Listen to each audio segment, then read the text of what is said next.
Hello friends, and welcome to Escaping the Mouse with your host, me, Breck Roll. Alright, it is day 5 of the table that I'm going to mount on the wall in the living room, and I've actually cheated a little bit. As you recall in the last video, we spent some time sanding this thing down, getting it basically very, very smooth. I still got a few little rough areas to deal with, but last night I kind of felt the inspiration to get out here and do a little bit. So I hit this thing really hard with some wood filler to fill up in some of the gaps that were between the pieces of wood and between the facing pieces in here, just to get it smoothed out. And that's looking a lot better, but there's a couple more places I need to hit, and so I've kind of spread the wood filler on there, and we're going to let that dry a little bit, and then we'll sand that off, and I'll show you what that looks like. So this is the wood filler stuff I've used. It's kind of a putty kind of stuff that comes out of a tube, and it's actually the same color as the wood as the stain I'll be using. And basically, you just put it in an area. You use a putty knife. I actually used the same putty knife I was using to spread glue onto the wood when I was applying things. And basically, you just squeeze it into the holes, press it into the holes, let it dry a little bit, and then you sand it off, and it looks pretty good. Like I said, it was a lot worse. There was a lot of areas that needed it last night, so I did a bunch of that then, but decided to look at it again this morning and decided there were still a few areas that needed a little bit more work. So I've applied a little bit more of this plastic wood onto here, squeezed it into the gaps with a putty knife, and once this dries a little bit, we're gonna sand it off again, make it nice and smooth. As you can see, these were areas here that I did before, and you may recall, like for instance over here, the gaps were really, really big. You could see them.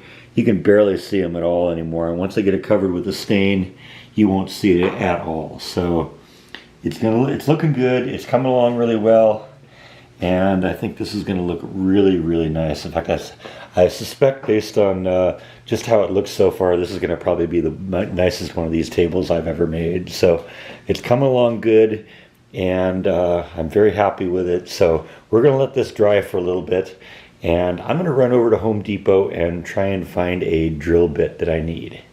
Remember when I told you I was going to install a couple of these things? These are just little holes that you can put cables through and stuff like that, so I can run power cords up through the table without having to actually go all the way around and have cables sitting on top of it. This was a better way to do this. Well, I actually need a drill bit that is going to be the right size for this. I got several of these large scale drill bits, but the one I have that would work is actually a little too big. The diameter of this piece is 2.5 inches, and I have 2 3/4 inch drill bit, and I just think that's going to be too much slop in there. It's going to be moving around too much. So I want to run over to Home Depot, see if I can find a large scale drill bit that will cut 2.5 inches, which is what this thing is. So that's what I'm going to do next, is run over to Home Depot. Alright, I'm back from Home Depot. I got a 2.5 inch drill bit, and I've actually marked here where I want the holes to be. There's going to be one here and the other one down here, and I've set them in to be about 1 inch in from the back panel, and that'll give me about 1 inch here, and then the hole will be right about here. So I'm going to drill these right now, get them done, and then we can kind of sand a little bit more. I think I've pretty much got all the holes filled in the way I'm going to do. So once I get these holes drilled here, then we're going to start going in with the real fine sandpaper, and let's get this thing ready to go. Because hopefully we're going to be able to start doing a little staining today, and that would be nice. Maybe staining, maybe even get a couple coats of the acrylic coating on. So I'm going to drill those holes, and I'll catch up with you in a couple minutes. Alright, so we got the holes drilled in the board, and these things fit perfectly in there, which is perfect. That's what I wanted to do. And at this point now, if I need to, you pull the cap off, you run the cord through there, you kind of fish it through this little thing, pop this back on, and I can have like an electrical cord go through there, and that'll look a lot better. You won't have stuff falling through the hole, and you won't have to plumb stuff all the way around the underside of the the table and have it come out the other side. This will look a lot nicer because then I can just really very subtly bring a power cord or whatever I want from underneath to on top, and power whatever I need to power from on top. So I'm going to take these off for now. I think the next stage I need to do is pull out the 120 or 220 grit sandpaper, and let's really start doing some of the fine finishing work on this.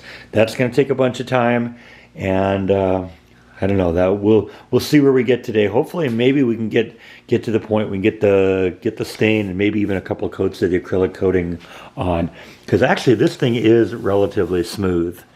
But I want to make it a lot finer, smoother with the fine grit sandpaper, and like I said, that's just going to take a while. So I'll catch up with you in a little bit. All right, so I've spent a significant amount of time sanding the surface with the 220 and 320 grit paper. I also decided I wanted to attach the backsplash because I wanted to get that fit in exactly the right size, and so I cut that to length, rounded the edges. I've done a little basic sanding on it, but I want to do a little bit more sanding on it. But like I said, I wanted to get it mainly attached to the surface itself so that I could make sure all the holes are going to line up and all that fun stuff.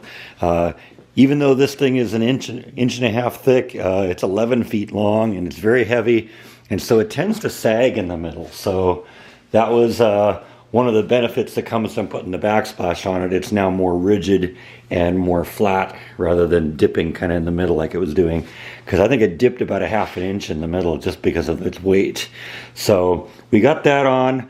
I'm going to take it back off now, and we're going to do a little bit final sanding on the backsplash piece, put it back together, and I think we're going to probably start staining this next. So let's get the back off and do a little bit more sanding on that, and then I think we're going to be ready to go. Catch up with you in a bit.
right, I think we're starting to get really close here. Got the sanding pretty much done to the way I want it to. Now there's a lot of dust flying around in here, so I decided to actually open the door in the garage and let it air out a little bit. It also kind of gave me a chance to kind of clean up in here a little bit, because the next stage we're going to do, you don't want dust flying around in here. So we'll give this a good brushing off here. We'll let it air out for a few minutes. And then I think we're going to start staining in this. Who knows, we may even get a couple coats of the acrylic finish on today. Alright, the sanding is finished in here. I've let the thing air out so we don't have any more sawdust floating around in here. And I got the room actually pretty well cleaned up in here. So next step we're going to do is we're going to put the stain on this. Now, I've elected to go with this Golden Oak by Verathon. I've had good luck with that. It looks really nice. It's a nice bright color, and it really makes the wood grain pop. I've worked with this with the oak before, and I really like the results, and it'll kind of match what I got going on in the house already. You remember those shelves I built for my multimedia center in the house? They were stained with the golden oak. Also, the desk that I built for my house in California, which is now here, that's also the same color. So everything will kind of match and it'll look really nice together. So I flipped everything upside down. I'm going to do the bottom first, and then we'll flip it over and do the top, and we'll let that rest for a while, because that'll have to dry a little bit before we can go on to the next step.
Okay, so that's the underside. Like I said, this is just kind of just a basic coating. This is the side that isn't even going to be seen, but it kind of gives you an idea what we're looking at.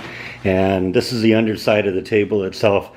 Now remember, this isn't the fine oak stuff. This is just kind of a medium grade pine plywood that I could find, because I usually work with oak on the underside, and I couldn't really find a good oak piece of plywood, so I kind of settled for this. Probably a little bit better. It'll be a little lighter handling it, but you want to do the underside first, because now I'm going to flip it over and do the top side. And at this point, now I got to really do the quality work, because this is the side that'll be seen. So I'm going to flip this thing over and let's start over again.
there's the main side of the backsplash. I think it turned out really good. The lines look fantastic, and it's only going to look a lot better once we get done with the acrylic coating that we're going to put on this. And the table itself looks really good. I mean, it glows already. I mean, look at the reflection off of the just off of the stain. Imagine what this is going to look like when I get a high gloss coating on this. This is going to look fantastic. Very happy with how it turned out. And yeah, this is going to look fantastic in the living room, right? Almost too nice for this house. Got nice coatage all over the place. The big thing is you want to let the stain set for a little while and then dry it off with a rag, because what ends up happening is the stain kind of soaks into the wood pores, and that's what really gives you the really fantastic finish and the sharp lines and all that. So we're gonna let this dry for a little bit. I was just looking at my acrylic coating can, and I don't have a whole lot of that, so I think I'm going to run over to Home Depot and get a couple more cans of that, because I'm going to definitely want going to need to have more of that. See, what you do is with the acrylic coating, every time you put another layer on it, it's more of a glossy coat, and I want this to be really glossy. Plus the fact the acrylic coating tends to provide more protection for the wood underneath. This is a hardwood, this is oak, but anything I can do to protect the underneath of it is gonna make it look better. And like I said, I love it when it's glossy and when it shines. So we're gonna go over and get a couple more cans of the glossy finish, and hopefully when we get back from that, we'll be able to maybe do a little coating of it today. So we're getting close to the end of this. Really happy with how it's turning out so far, and I'll see you in a little bit. Alright, I'm back from Home Depot. I got the polyurethane coating, and I kind of realized when I got outside of the garage here that we're kind of burning daylight. And so I think what I'm going to do is I'm going to pull the plug on this video right now. We'll pick it up tomorrow. We made really great progress today. I think we'll probably be able to finish this thing off and get it on the wall tomorrow. So come on back and we'll finish this thing next time. Until then, thank you as always for watching, and I'll see you next time on Escaping the Mouse. Good night.